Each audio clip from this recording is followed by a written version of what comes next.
बुढ़ापा बहुधा बचपन का पुनरागमन हुआ है। बूढ़ी काकी में जिह्वा स्वाद के सिवा और कोई चेष्टा शेष न थी और न अपनी परेशानियों की ओर आकर्षित करने का रोने के अतिरिक्त कोई दूसरा सहारा ही सभी इंद्रियां, आंख, हाथ और पैर का जवाब दे चुके थे। पृथ्वी पर रहने और घर वाले कोई बात उनकी इच्छा की प्रतिबंध करते हैं, भोजन का समय बताए या उसका परिणाम पूर्ण न होता है, या बाजार से कोई वस्तु आती है और नहीं मिलती तो ये रोने लगती थी। उनका रोना सिसकना सामान्य रोना न था, वे गलती फाड़कर रोती थे। उनके पतिदेव का स्वर्ग सिधारे कालांतर हो गया था, सोना तरुण होकर चल रहे थे। अब एक बात का ब्यौरा और कोई न था। इसी विशेषता के नाम पर उन्होंने अपनी सभी संपत्तियां लिखी। टैग ने पूरी संपत्ति लिखी ते समय खूब लंबे चौड़े होते जा रहे थे, क्योंकि वे केवल कुली डिपो के दलालों के दिखाए हुए सब्जबाग थे। हालांकि उस संपत्ति की वार्षिक आय लदान 200 रुपए से कम न थी। हालांकि बूढ़ी काकी को पेट भर भोजन भी लाजवाब मिलता था। इसमें उनके जैसा पंडित ज्ञानराम का अपराध था, उनकी अर्धांगिनी श्रीमती रूपा का इसका निर्णय करना सहज नहीं। बुद्धिराम के स्वभाव सज्जन थे इसी समय तक जबकि उनके कोष पर आँच न आए।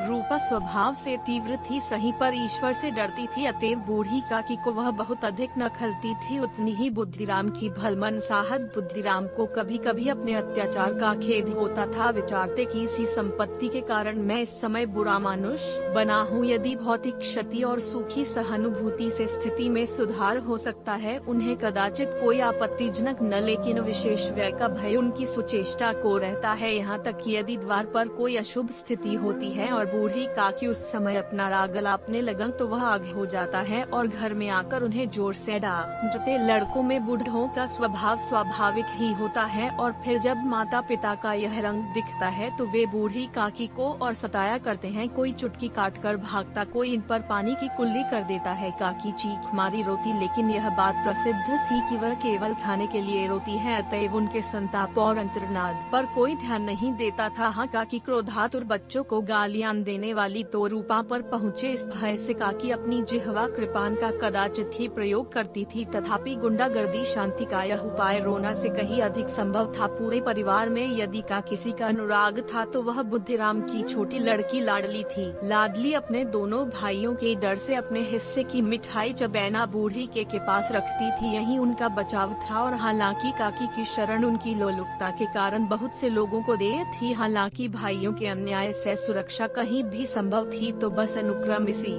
स्वार्थानुकूलता ने उन दोनों में सहानुभूति का आरोप लगाया था। रात का समय था, बुद्धिराम के द्वार पर शहनाई बज रही थी और गांव के बच्चों का झुंड विस्मयपूर्ण आंखों से गाने का रसवादन कर रहा था। चार पाइयों पर अतिथि विश्राम करते हुए नाइयों से मुक्कियां लगवा रहे थे। आसपास का पहाड़ विरुदावली सुन रहा था और कुछ विधायक निकाय की वाह वाह पर ऐसा खुश हो रहा था मानो इस वाह वाह का यथार्थ में वही अधिकारी है। दो एक अंग्रेजी पढ़े हुए नवयुवक इन व्यवहारों से उदासीन थे। वे इस गवार मंडली में शामिल होते हुए अपनी प्रतिष्ठा के संबंध में संदेह रखते थे। आज बुद्धिराम के बड़े लड़के का तिलक आया है, यह उसी का उत्सव है।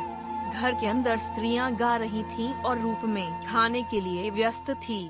भट्टियां पर कड़ाहड़ चल रही थी, एक में पूड़ियां कचौड़ियां निकल रही थी, दूसरे में अन्य व्यंजन बने थे। एक बड़े हंडिया में प्रेषक पक रही थी। चारों तरफ घिसावट और मानसिक उत्तेजना फैल गई थी। बूढ़ी काकी अपनी गहराई में शोकमय विचार की तरह बैठी हुई थी। यह स्वाद मिश्रित स्वाद उन्हें सहन कर रहा था। वे मन ही मन विचार कर रहे थे, मुझे संदेह न देखें, देर हो गई, कोई खाना लेकर नहीं आया। आसान होता है, सभी लोग भोजन कर चुके हैं, मेरे लिए कुछ न बचाएं। यह उन्हें रोना आया, परंतु अपशकुन के भय से वह रो न सके। यह विशिष्ट है, अब मी कौन पूछता है, जब रोटियों के ही लाले पड़ते हैं तब ऐसी नियति कहाँ। भरपेट पूर्णिया मिले, यह विचार उन्हें रोना आया। कलेजे में हुक सी उठने लगा, लेकिन रूप के भय से उन्होंने फिर मौन धारण कर लिया। बूढ़ी का देर तक दर्दनाक विचार में डूबा रहता है। घिसावट और बदबू की वजह से कर मन को आप से बाहर कर दिया गया था। मुंह में पानी भर भर आता था। पूड़ियों का स्वाद स्मरण करके हृदय में गुदगुदी होने लगती थी। किससे कहलाऊं, आज लाडली बेटी भी नहीं आई। दोनों छोकरे सदा दिख दिए जाते हैं, आज उनका भी पता नहीं। कुछ आसान तो होता है कि क्या बन रहा है।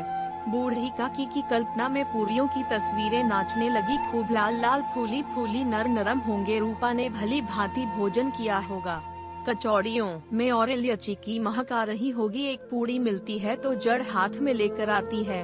क्यों न चलकर कड़ाह के सामने ही बैठे पूड़ियाँ छन छन कर तैयार होंगी, कड़ाह से गरम गरम निकालकर थाल में रखी होंगी। फूल हम घर में भी सूंघ सकते हैं, परंतु वाटिका में कुछ और बात होती है। इस तरह का फैसला करके बूढ़ी काऊ टूटे रौन के बल सरकती बड़ी मुश्किल से चोट से उठी और धीरे धीरे रेंगती हुई कड़ाह के पास जा बैठी। यहाँ आने पर उन्हें उतनी ही गंभीरता हुई जितने जुड़वा कुत्तों को खाने वाले के सामने बैठने में होता है। रूपा उस समय कार्यभार से उद्विग्न हो रही थी, कभी इस कोठे में कभी उस कोठे में, कभी कड़ाही के पास कभी दुकान में। किसी ने बाहर से आकर कहा, महाराज ठंडई मांग रहे हैं। ठंडई देने लगी। इतने में फिर किसी ने आकर कहा, भाट आया है, उसे कुछ दे दो। भाट के लिए सीधे निकासी हो रही थी कि एक तीसरा आदमी आया और उसने पूछा, अभी भोजन तैयार होने में कितना विलम्ब है, जरा ढोल मजीरा उतर दो। बिजली कल दौड़ते दौड़ते व्याकुल हो रही थी, झुंझलाती थी, कुढ़ती थी, लेकिन क्रोध प्रकट करने के अवसर न चमत्कार थे। भय होता है कहीं परोक्षों में यह न कहना, नजरें की सूर्य में ग्रहण करे। पृष्ठों से स्वयं का कांट सूख रहा था, गर्मी के मारे फूंकी जा रही थी, लेकिन इतना छुट्टी न था कि जरा पानी पी ले। ओ पंखा लेकर झले, यह भी खटका था कि जरा आंख हटी और चश्मा की लूट मची। इस अवस्था में उसने बूढ़ी काकी को कड़ाह के पास बैठी देखी तो जल गई, क्रोध न रुक सका।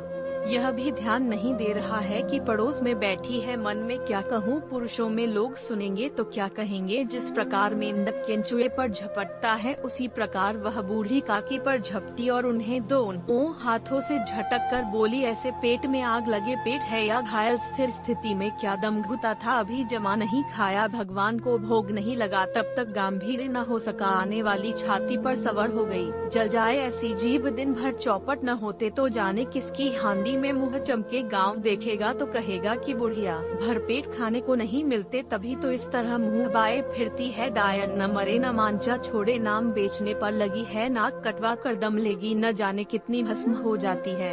बुरा चाहो तो पहुँच में बैठो, जब घर के लोग भोजन करते हैं तो तुम भी हो जाओगे। तुम कोई देवी नहीं हो कि किसी के मुँह। बूढ़ी काकी ने सिर उठाया, न रोई न बोली, अंजी रंगती हुई अपनी नजदीकियों में चली गई। ध्वनि ऐसी कठोर थी कि हृदय और मस्तिष्क की संपूर्ण शक्तियाँ, संपूर्ण विचार और संपूर्ण भार उसी ओर आकर्षित हो गए थे। नदी में जब वजन का कोई वृहद खंड कटकर गिरता है तो आसपास का जल समूह चारों ओर से उसी स्थान को पूरा करने के लिए दौड़ता है। तो दोस्तों, आपको ये कहानी कैसी लगी हमें कमेंट करके जरूर बताइए और प्रतिदिन देखने और सुनने के लिए राज स्टोरी चैनल को सब्सक्राइब जरूर करें। धन्यवाद।